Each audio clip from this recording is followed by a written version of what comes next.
নমস্কার। আমার আজকের গল্প আমার ছোটবেলা। ছোটবেলায় আমি নাকি জবরদস্ত দুষ্টু ছিলাম।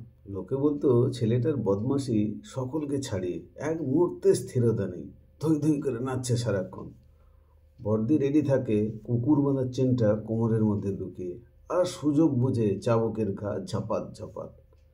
ঠাকুমা বড়দি রাতের খাবার বন্ধ করে দেয়, তার হুকুম জারি করে। আমি উন্মাদ আনন্দে হা হা করি, যেন মুঘল সম্রাটের নাতি। মা বলে, এটা নিয়েই তো আমার যত জ্বালা। সারাদিন একটুও শান্তিতে থাকতে পারি না, ছেলেটা হয়েছে এমন বেপরোয়া।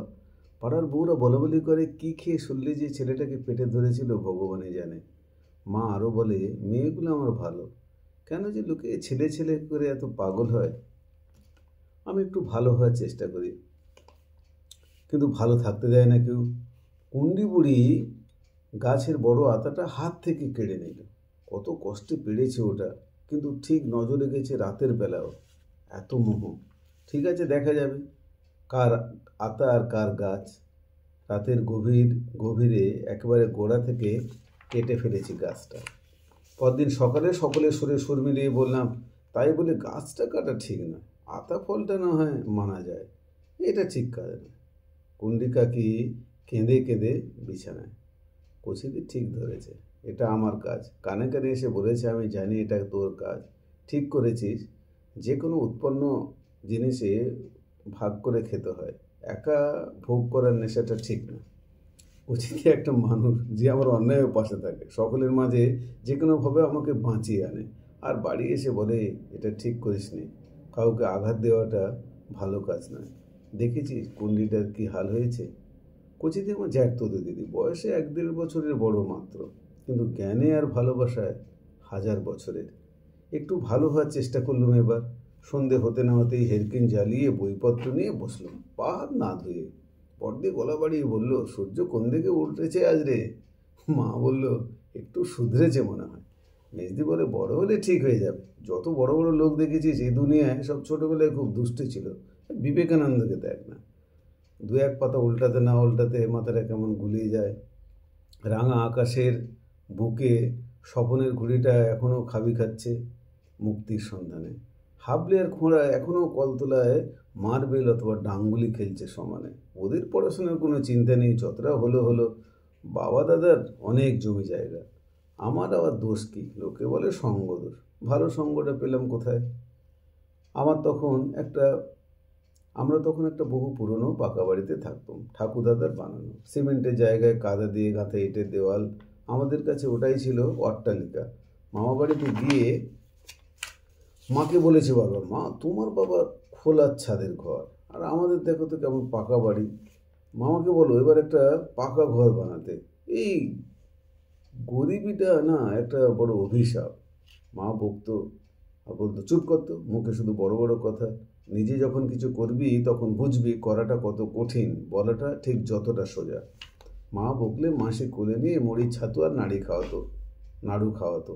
তখন মনে হতো মামার বাড়ি মানুষ বুঝি এই জন্যই আসে, মাসির কোলে এরকম যেন জন্মান্তরে নাড়ু খেতে পারি।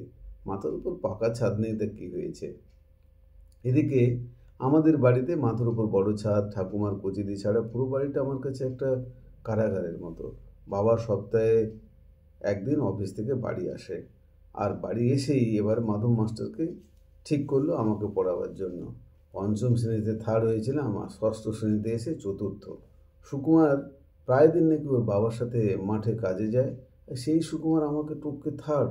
মৃত্যুঞ্জয় রীতিমতো ফার্স্ট। ওর বাবা নেই, মা একটা এটা ওটা করে কোনো রকমে সংসার চালায় শহরতলিতে। অনাথ আশ্রমে থাকা সেই মৃত্যুঞ্জয় ফার্স্ট।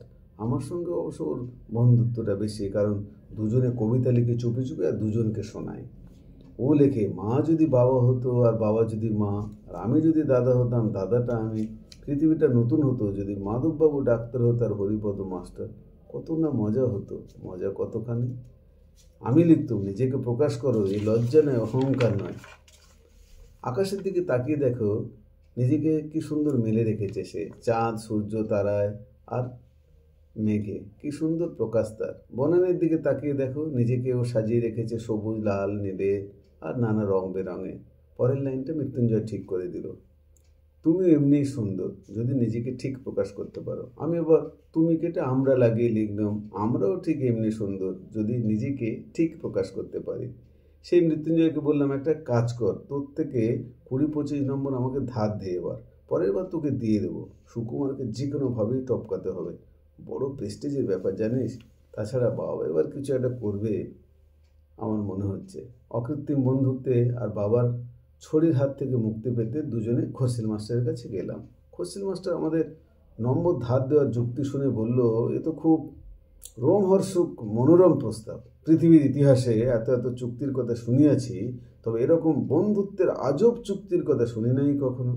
শুদ্ধ বাংলা ভাষায় এরকম কথা শুনে আমি তো যার পণ্যে পুলকিত। মৃত্যুঞ্জয় আমার গাটা টিপলো চুপি চুপি, বললো, হাসিস না এত। তারপর খসিল মাস্টার যা করেছিল সেটা আর বলবো না, থাক, লজ্জা করে। হাতের তালু দুটো থেকে সে দগদগে রেখাগুলো এখনও যায়নি ঠিক মতো মনে হয়। যাই হোক, আমার ঠাকুমা সে মাস্টারকে ছেড়ে কথা বলেনি, বাবাকে বলে ওকে ট্রান্সফার করে দিয়েছে অন্য স্কুলে। সে আর এক ইতিহাস। ঠাকুমার পাশে শুয়ে বড় হয়েছে আমরা সব। ঠাকুমার ঠিক পাশে আমি, তার পাশে বড়দি, মেজদি, কচিদি, পরে দেবীদি এসে জুটেছিল পড়ার তাগিদে। জীবনের সবচেয়ে বড় সুখ আর সমৃদ্ধি মনে হয় এটাতেই ছিল। পৃথিবীর সবচেয়ে নিশ্চিন্তির জায়গাটা ছিল ঠাকুমার ওই কোলটা। নিজের আলমারির চাবিটা আমার হাতে ধরে দিয়ে বলেছে, আমার ফলমূল, ছানা, মিষ্টি সব খেয়ে নিস, তুই খেলে আমার পেটে চলে আসবে। আমি মনের আনন্দে সব একে একে খেয়ে নিতাম। আর ঠাকুমাকে গিয়ে বলতাম, বলো তো ঠাকুমা, এখন যে রাজভোগটা খেলাম ওটা তোমার পেটের কোন জায়গাটা এসে ঢুকেছে? ঠাকুমা পেটের এক কোণে হাত থেকে বলতো, দেখ রে, এই তো এখানে এখানে। এ বাড়িটার দুদিকে দুটো সদর দরজা ছিল, একটা উত্তর মাঠের দিকে আর একটা বৈঠকখানার মুখে। অনেক কটা ঘর, সামনে বড় বারান্দা, ছাদটা ছিল খুব চওড়া। পাড়া ছেলেদের ডেকে নিয়ে ওখানে ক্রিকেট খেলতে শুরু করে দিতাম। ছাদের একদিকে একটা ছিল ঘরও ছিল। আমি মাঠটার খেয়ে ওখানে বসে মুখ ফুলিয়ে ফুলিয়ে আর ফুঁপিয়ে ফুঁপিয়ে কাঁদতাম। কচিতে এসে চোখ মুছে দিয়ে বলতো, বড় হয়েছিস, দুষ্টুমি টুষ্টুমি একটু কম কর, খুশিতে থাকবি। তারপর দিন একটা খেলনা ঘর বানাতে গিয়ে কচিদির মাথায় কোদালের এক ঘা মেরে রক্ত বের করে দিয়েছি। কচিদি তখনও কিছু বলেনি আমায়। ভালোবাসা মনে হয় একেই বলে, শিখলাম সেদিনই। ব্যথাহীন অনন্ত মুক্তি। আমাদের একান্নবর্তী সংসার, এত লোকজন, কে কার নিজের ভাই বোন দিদি দাদা, কেউ বুঝে উঠতে পারতো না। কোচিতে আমার স্কুলের ব্যাগটা নিয়ে রোজই চলতো আমার সাথে। স্কুল শেষে আবার আমার ক্লাসের পাশের দরজার পাশে দাঁড়িয়ে থাকতো ব্যাগটা নিয়ে বাড়ি আসার জন্য। বাড়িতে এসে সব ঠিকঠাক গুছিয়ে রাখে, জামা জুতো খুলে দেয়, গায়ে সাবান ঘষে স্নান করিয়ে দেয়, আর বলে, দেখি তো গায়ের চামড়াটা এত কালো কী করে থাকে। জেঠিমা মুখ বাড়িয়ে বলে, দেখিস না, একদিন এই কালো ছেলে না জগতের আলো হবে। রাতে মেজদির কাছে টিপস নিই, বলি, মেজদি তুই এত ফর্সা হলে কী করে, আমি এত কালো। মেজদি বলে, আমি তো প্রতিদিন গায়ে ঝামা ঘষে ঘষে এরকম ফর্সা হয়েছি। পরের দিন আমাদের বড় পুকুরের কোণের ঘাটটায় সকলের আড়ালে গায়ে ঝামা ঘষতে থাকি, আর আমার কালো চামড়াগুলো তখন রক্তকান্না কাঁদতে থাকে। সে কী অবস্থা! তারপর ঠাকুমার আদেশে মেজদির এ বাড়িতে দুদিন খাওয়া বন্ধ হয়ে গেছিল। বেশ মনে আছে, শাস্তি হিসাবে। ভুল পরামর্শ। এত এত কাণ্ড করেও আমি ঠাকুমার পাশে ঠিক ঘুমিয়ে পড়ি নিয়ম মতো। কচিদি খাওয়ারটা মুখে তুলে দেয় মাঝে মাঝে, কাল থেকে ভালো করে পড়িস একটু প্লিজ। ভালো করে না পড়লে বড় হয়ে গাড়ি ঘোড়া চলবি কী করে? তা আমি ঘুরিয়ে বলি, তুই ভালো করে পড়িস না কেন, আমাকে আঁকড়ে থাকিস এমন করে? কচিদি মুখ ঘুরিয়ে বলে, আমার কথা ছাড়, কদিন পর বাবা বিয়ে দিয়ে দেবে, আমি তো পরের ঘরে চলে যাব। তুই তো আর কারোর ঘাড়ে গিয়ে ঝুলবি না, নিজের পায়ে নিজে তোকে দাঁড়াতেই হবে। মহাকালের ঢেউয়ে ভাসতে ভাসতে একদিন ঘুম ভেঙে দেখি সত্যি আমি কখন বড় হয়ে গিয়ে নিজের পায়ে দাঁড়িয়েছি। বড় ইরামতের মধ্যে আরও বড় পালঙ্কে শুয়ে হাত হাতড়াচ্ছি আজ, কিন্তু কাউকে পাচ্ছি না খুঁজে। না কচিদি, না ঠাকুমা, না ঠাকুমার সেই লম্বা ঘর আর ছাত্রা। যেন স্বপনের সেই ঘুড়িটা সুতো আজ ছিঁড়ে গেছে। কোথায়, কিভাবে, কি জানি। নমস্কার।